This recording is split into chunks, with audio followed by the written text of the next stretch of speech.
Next guest is not only the head coach of the BYU men's basketball team, but a budding actor and director, as seen in one of the newest sketches from Studio C. Here it is. Okay, these X's are the audience. These O's are the offense. Austin, this is you. You're the point guard. You start with the ball, and you pass the ball into the center. Garrett! I know they're massive, but focus! You're the center because you're tall and because you have the microwave meal. You catch the ball in the post, then when the double team comes, you read the post split, you kick it out to the perimeter. Austin, you catch, feet set, down and ready, bang the three, win the game. Any questions? Yeah. Is a three-pointer like a joke or? Yes, hence the 3 points. Try and keep up. Points equal last.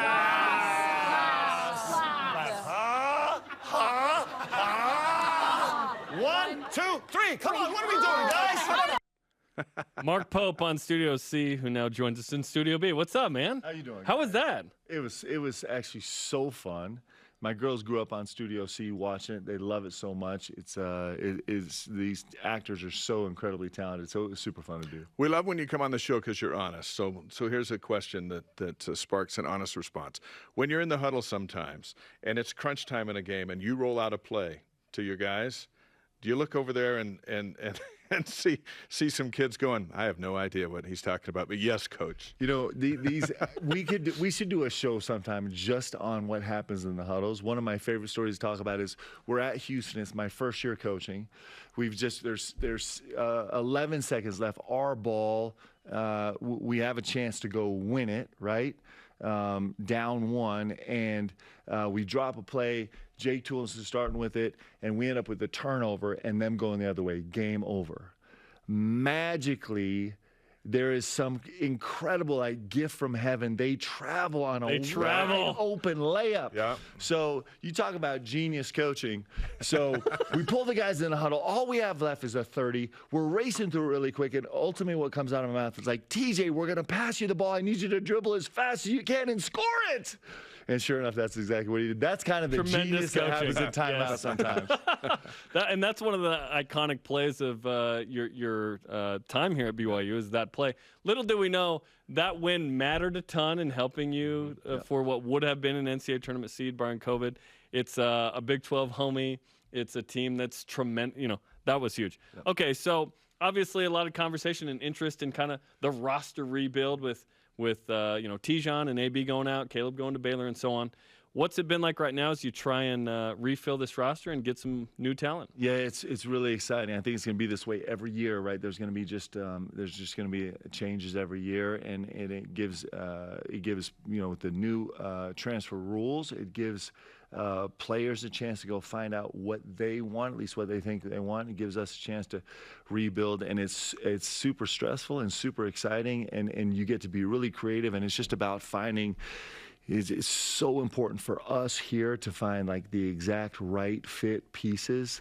So I love it. I mean, it's made the off season equally as exciting as the season. If you come on this show every time one of your guys announced that they were leaving, or that somebody in the Twitter pool announced they were visiting, or you'd be on every single day. Yeah. Can we just do that? Yeah, I would love it, man. Come on every day. I'm unfiltered. I'll give you all the inside scoop. What was it like? Because in the world of coaching and also an assistant coach that he had to go find and hire, but all of those moving parts and the exodus comes before the new guys come in, and it's relatively quiet in the Pope camp. What was it like for you to not just want to come out there and say, hey, the sky is not falling. I'm building over here. Yeah, it's actually super fun. Like, sometimes there are days when, there's a lot of activity, social media or whatever, and it's kind of fun to just, check in every time. It's like you're just eating your popcorn, like, what crazy thing are they going to say? One of the beautiful things about here at BYU is fans care so much. And information, people can be super creative about the information they invent. And it actually, I always remind myself that it's such a gift to be here, because that only happens because people care. And And so it's a fun process. It's really fun to kind of do our work and then kind of have a little eye towards kind of some of the crazy commentary that's going on. It makes it super fun. You don't want to reach the fan apathy point, right? Where it's like, Oh, no. That's the People worst. get riled up because they want this team to be back in the tournament. Yes. I'm not going to lie. I love some controversy because it keeps people engaged. Yeah, that's true. And so it's just the whole deal is fun. At the end of the day, like, it's such an incredible gift to play here and represent this university and these fans. Like, it just is. And so we're in a special place. We get to do a special job. At what point in the sort of timeline preseason do you feel like you need to have your roster completed? Because there's still a few spots available, right? Yeah, so it's we'll get the roster done when we find the right pieces, and it's more important that we're right than we're rushed always in these decisions. With our coaching staff, it's way more important that we're right than we're rushed, and certainly with our personnel on our team. You know, with change comes unbelievable opportunity to reinvent ourselves. And with this transition into the Big 12, there is nothing we need more than to reinvent ourselves and get better. The last 3 years have been historic. I mean, we had 3 straight years ranked in the top 25, 2 where we finished in the top 25. That's only happened twice before ever in the 120 years of BYU history. And still, we're looking at this like, we got to get so much better. And so kind of out of some chaos, man, is a chance for reinvent ourselves. And that's what we're in the process of doing, and we're super excited about it. I think there's an upside and a downside to the portal. The downside is a lot of you guys can leave. But the upside is, as you mentioned, and I think the upside really favors you after what we watched the Big 12 do just this last season is you've got to get your whole roster better. Yep. And this allows you a window to do it, whereas 5-10 years ago, you're back recruiting junior high kids to hopefully someday come here. Yeah, you know, the freshmen that we've recruited when we first got here the first summer, they're just rolling into town right now. Yeah. So kind of keeping up with the speed and change of the game and our circumstances is really hard when you're recruiting freshmen, especially freshmen, some of the freshmen that we'll have here. And I actually disagree with you. I think the portal is good, and it's good. I don't think there's a downside. I think it's all good. Like, it is sheer, anytime you have opportunity, that's what you're looking for as a player and as a program. And so I love the portal. Like, let's go. So you're okay with Caleb to Baylor and Gavin to Utah in that regard? 100%. Like, you know, you take Gavin. Like, listen, Gavin gave his heart and soul to this place for 3 years, and it was 3 in unbelievably difficult emotional years. Like, who's been through that?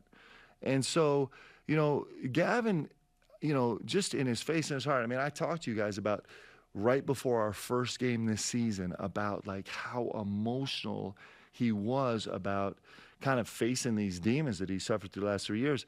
Like, I'm so excited for him to have a fresh start, and he deserves it. And then Caleb too, like, you know, his road here wasn't always easy. And the fact that he gets to go get a fresh start is a special thing. Like, that's a really good thing. And we'll see him again. It's good for him, and it's really good for us. Schedule-wise, when are you going to announce who you're opening with? We're close? Not. We're actually not announcing the schedule you just show until right before the game. You just show up. It's going to be like, hey, come to the gym tonight and find out who we're playing. That's terrible for promotion on TV. We're going to have to get with your guys on that. We saw Utah's on the 17th of December. That came from up there. And there are a couple of dates that have been kicked around. San Diego State, that series. Great, extended. reportedly in Vegas. But tease us on some of the home games you got coming. No, I won't. I refuse. If you want to know the home games, hit me on @CoachMarkPope.com. Is that my Twitter handle? I don't know what that is. You can't add .com. You sound super old when you add .com. I'll give you a cell phone number. On the World Wide Web. Just hit me on the World Wide Web. Do not say World Wide Web. When you're putting a schedule together like this, and you know you're going to have at least 2, maybe 3 shots against the #1 team in America again with Gonzaga. Well, and I mean, you think about Atlantis. I mean, we might have shots against the #1 team in the country. We would like to be there with you as well. And then, you know, this Creighton team now is they're bringing everybody back, and they recruited well. They're going to be a top 5 team by the time we get to them also. And so the schedule is not for the faint of heart, obviously. No. We Last get to year's go was to tough. San It was Diego tougher. State. It's always tough. That's what we do. Like, we love it. I mean, that's our deal. It's like, let's go, bring it on, take on all comers, and see if we can survive it. And I love it in hoops. You're rewarded for a tough schedule. Yes, in you football, are. there's not really a reward. We That's can't right. quantify. It's fun to have at least the net and the quads and so on. Tell us about the return missionaries. So we know that Richie Saunders is home. Dallin Hall got home last week. What's Tanner Toulson's timeline? So Richie has been home for about a month, and he's actually dribbling without looking at the ball, which is super exciting. I'm kidding. You know, this rehab of missionaries. Totally ready for the Big 12. These guys are gonna be really special, man. Yeah. They're super talented players that are incredibly hungry. That were recruited at a really, really high level and chose to turn down their whole life for the last 2 years and go serve people. And so they're rolling. And we got 2 of them on campus. We're still waiting for a couple to get back on campus, and then we'll have a fuller roster. Are these guys you'll count on right away, or are they a year away? We're counting on everybody. Now, the one thing for us is we are probably, I think it's hard to argue against it, we're the world's experts on rehabbing missionaries, and we are a slow on-ramp program. We are, because the biggest worry is not going slow. The biggest worry is having setbacks, and so we go really slow. When I showed Richie his schedule for the first 3 months once he got back, he was just like, no, that is not enough. That's not going to work. But it's just is if we on-ramp these guys the right way, they'll be really successful. We just have gone through those conversations with Dallin, and Tanner will be back soon. We'll have the same work with him. Kalani has gone through it as well, to where they're like going, hey, we've got to come up with a plan. They would prefer to gray shirt guys, honestly, where they just get in the weight room. In football, it's a little different, right? Well, and interesting, if you talk to Trey Stewart, Trey Stewart is he would tell you that he's finally back to himself. Like, he's finally back to moving. So that's actually a real thing. I mean, you show me another example in any sport anywhere where you just vacate the sport for 2 years. I mean, maybe one in this case. Maybe Mike, maybe MJ was the one guy, and he was at least playing baseball and golf. and golf. A lot of golf. Playing golf. Watch The Last Dance. See Danny betting with him during the finals, right? Which is super fun. Okay, let's talk about Elijah Bryant. He's in the Turkish League finals with Anadolu Efes. You played for this team in Turkey. Yes. That's awesome. Can we talk about Elijah Bryant? Let's do it. So, first of all, my social media acumen was quite challenged when on the World Wide Web. On the World Wide Web. On Instagram or Twitter, I'm not sure where it was, but I put out something about him being the first player ever in the history of basketball to go back-to-back NBA champion, EuroLeague champion.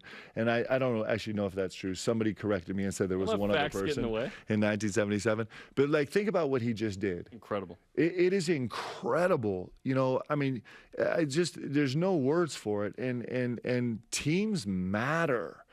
And when you get that reputation of, hey, if you want to win a championship, go get Elijah Bryant at whatever level, it's pretty special. And not only that, he's an unbelievable human being. He's such a great representative of this university. He loves God. He just he's a spectacular human being. I'm super happy for him. What's it like playing over there? Compared to, you played in the league, you won a national championship. What's it like playing over in Turkey? Well, so I'm going to make this as brief as possible. I may have told this story before. Deep Blue podcast, you talked about it as well, Yes. But tell it to this audience. So just really briefly, I'm fresh out of college. I got drafted in the second round by the Indiana Pacers. Went to camp. They were like, "Hey, we love you, but you're not going to get a play on this roster." And I got this ridiculous offer overseas. So I'm like, "Let's go." And so I land in Turkey, I roll in, meet the team, and it's media day. And so they have us all dressed in our uniforms, take us out in the courtyard, put us in a circle, and and then all of a sudden, 2 gentlemen, just full head to toe in orange jumpsuits, literally, walk in with a ram, like I'm talking about, like a full-grown ram, a bucket and a machete, and they actually sacrificed the ram right there. I mean, I don't know how graphic to get, but it's Old Testament right now. We're in a circle, and they slit its throat, and they collected the blood in a bucket, and then walked to each of us and dipped their fingers in the blood and said something in a language I don't understand and wiped the blood across our foreheads. It was a cultural blessing. Moment. It was an incredible cultural moment. And I was like, first of all, I was like, where am I, in good and bad ways? Like, I was like, this is really incredible that I'm getting to be a part of this. And then I was also wondering, like, am I going to get in trouble for this? Yeah. every day after that was just as much of an adventure. It was just incredible, and to go have a chance to be a part of a new culture and be welcomed into like the practice and traditions there. And then it was super fun, actually. Interesting enough, I played for the Milwaukee Bucks, and Elijah won a championship with the Bucks last year. You're like tied in the hip with him. And this year he's FS. He's just a way better player than I ever was. I don't think PETA would like animal sacrifice prior to a season for your team. Just throwing I don't know that that's out going to there. fly here in the I don't States think right so. now, but it was actually it was really remarkable to be a part of it. Yeah. If you're going to do something like that, by the way, would you just give us a heads up? Oh, could you imagine get the some ratings? cameras in there. And the PETA coverage market. And the aftermath. It would be- Yeah, that would talk not be about good. That's awesome. Well, best of luck with the return missionaries coming in, filling out the roster, the schedule that you won't tell us about. Yep. We appreciate the time, man. Thanks, guys. Thank you, Coach. Okay.